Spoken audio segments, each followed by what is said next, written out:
We're talking incessantly while you're trying to teach. All of them, every single one, they're part of the flock, all right? They're all my little flock. Is that a collar run club? Do you have, is that a collar run club? No, the collar is, and it's not a collar run club. We have a board. The association. We have a board.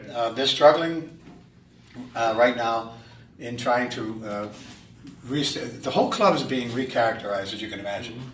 All right, with only 13 of the original members out of the 62, there's a lot of new people in the club. So the club is going through a recharacterization as well as a rebuilding process. And until we get the club stabilized, we're not encouraging participation in an association. We think that that's going to reach a point, the club will reach a point one day when we can turn to certain club members and say, would you mind representing the club in the association? We're just not there yet. We've had lots of discussion on it. We came very, very close this past year to joining an association or two.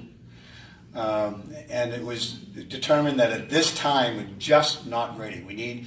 Our newer dancers need to get more time under their belt before we start introducing them to all of the issues that are involved in association participation. I hand it over here first. Is that okay? Yeah. How do you handle it when you have weaker dancers or newer dancers that are screwing up in the square? And do you call them down during the time they're fit, or do you do it later? How do you handle that, or do you do it just generally? Oh, God, I wish my dancers were here when I answer this.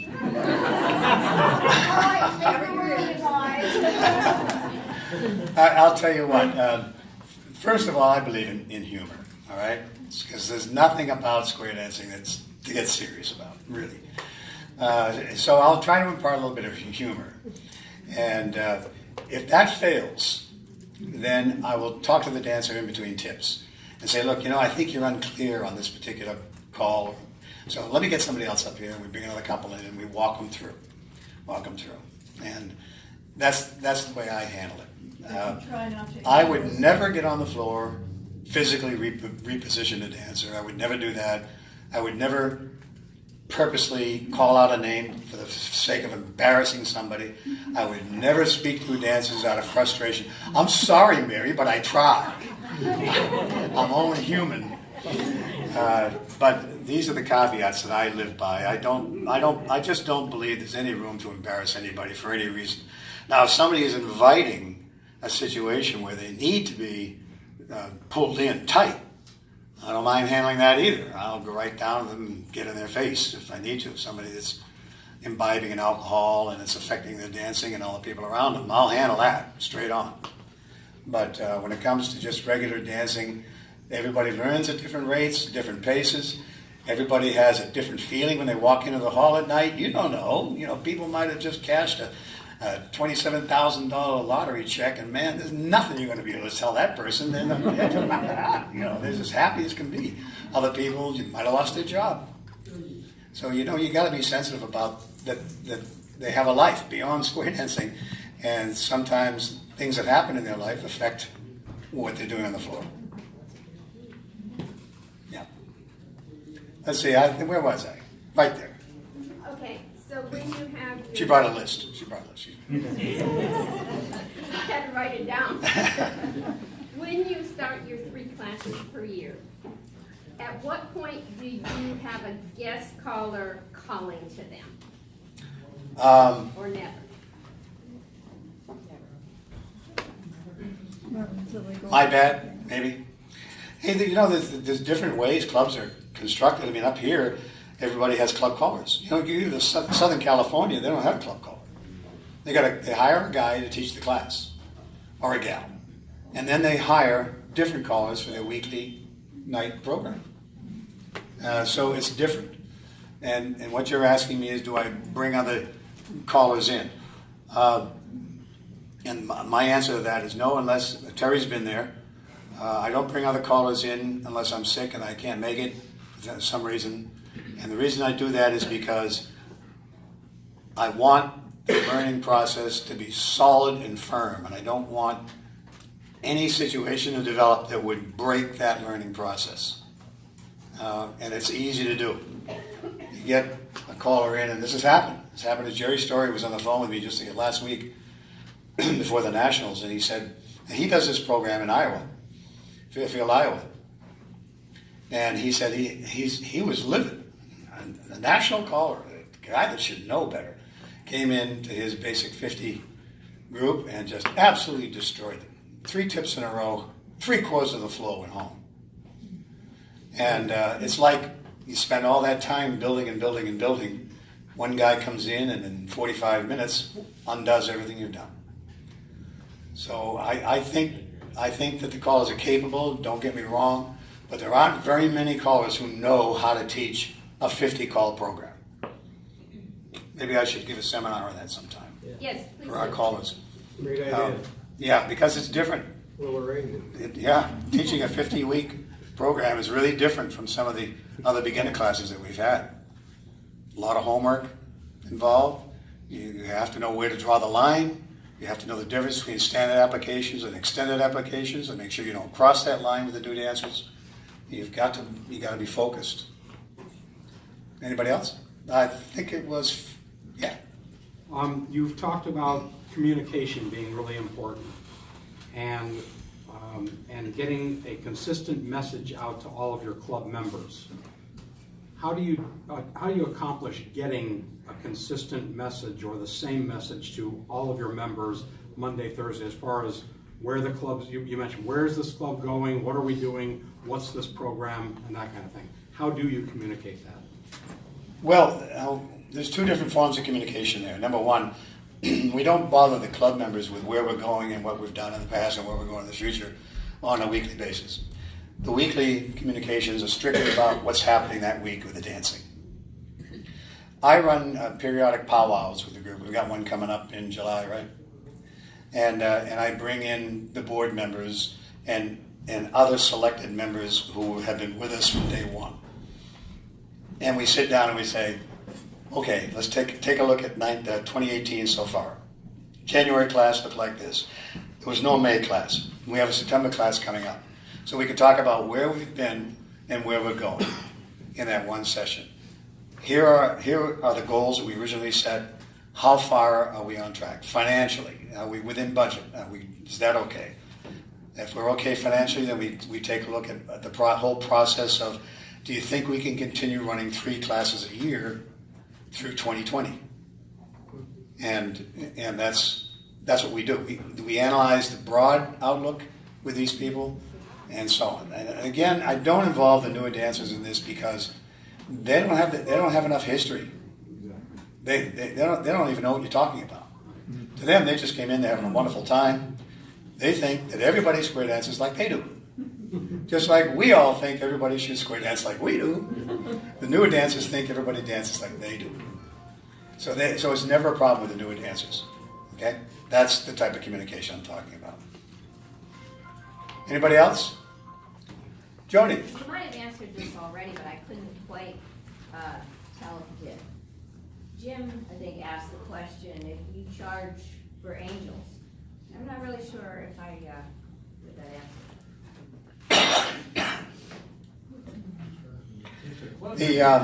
The answer to that is that the Angels are club members. So all your angels Yeah. are part of your club. Yes. And so as dues-paying club members, they dance whenever they want.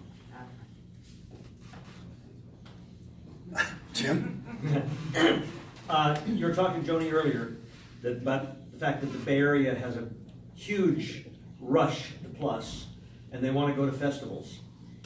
As an experienced festival caller starting your Winterfest so many years ago, how long do you think it would take an average dancer to go from non-dancer coming into a class before they could go to a festival and feel comfortable dancing with a fairly good percentage of the square that they're in, being also new dancers?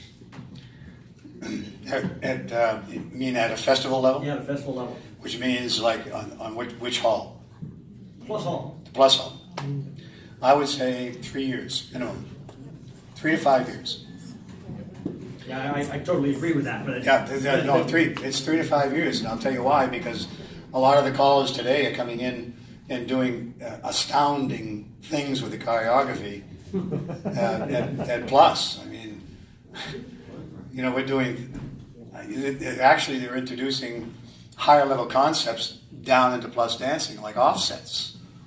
You know, double pass through, first couple go right, chain down the line, you're offset. They're doing this at Plus dances.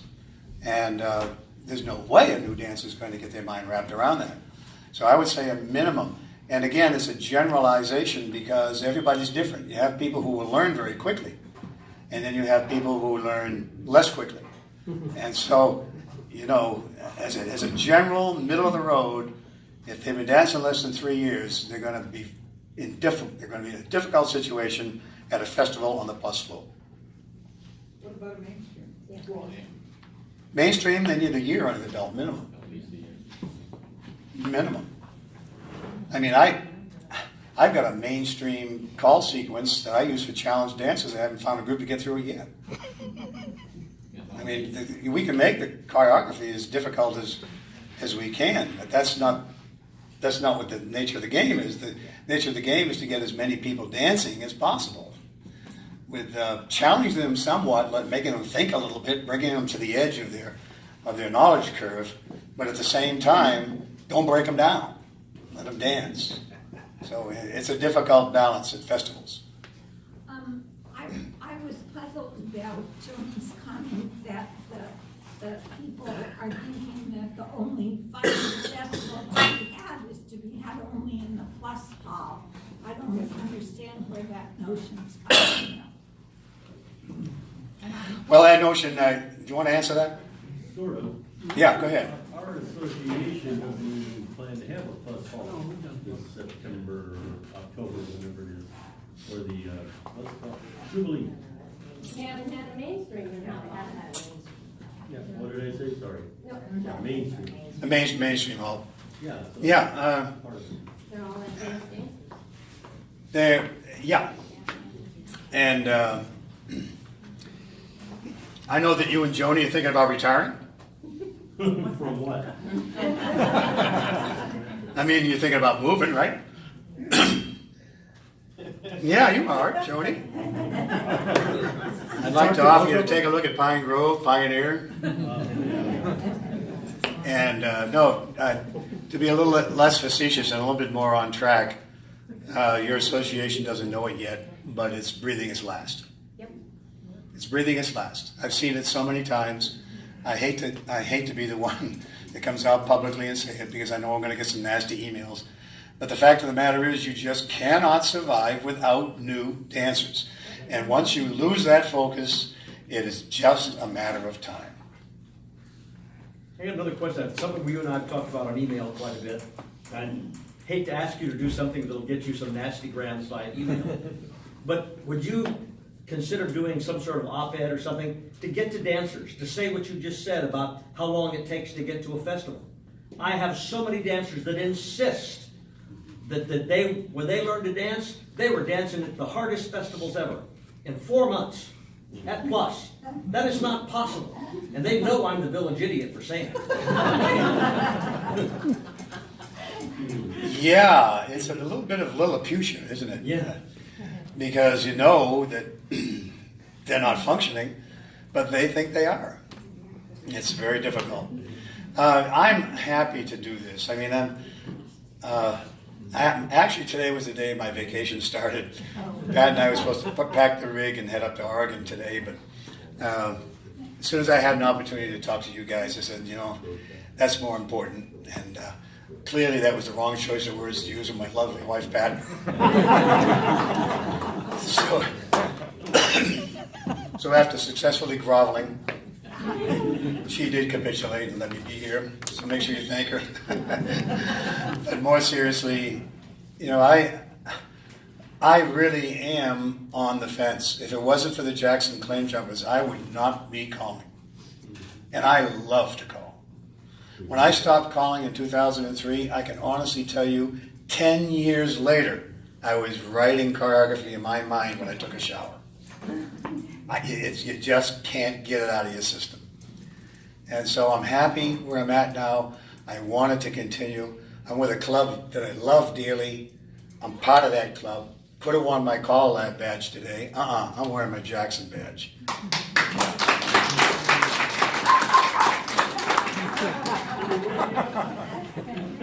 Yeah.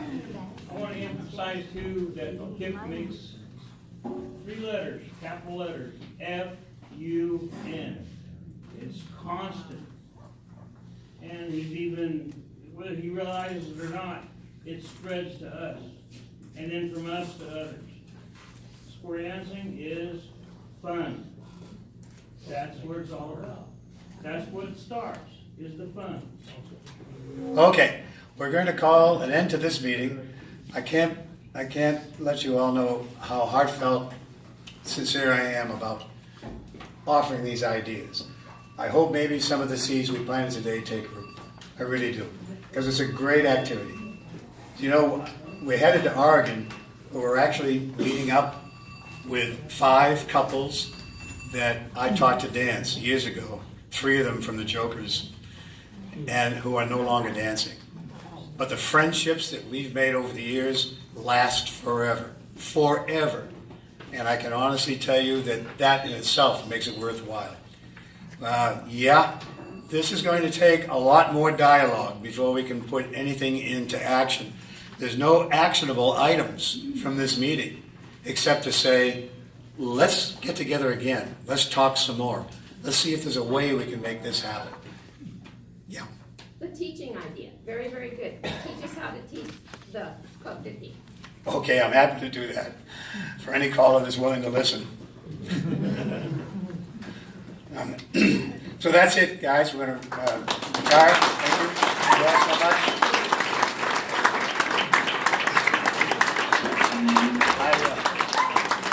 Appreciate it.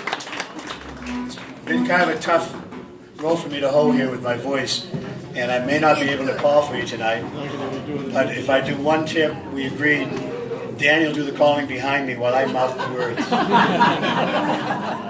We'll see you all upstairs.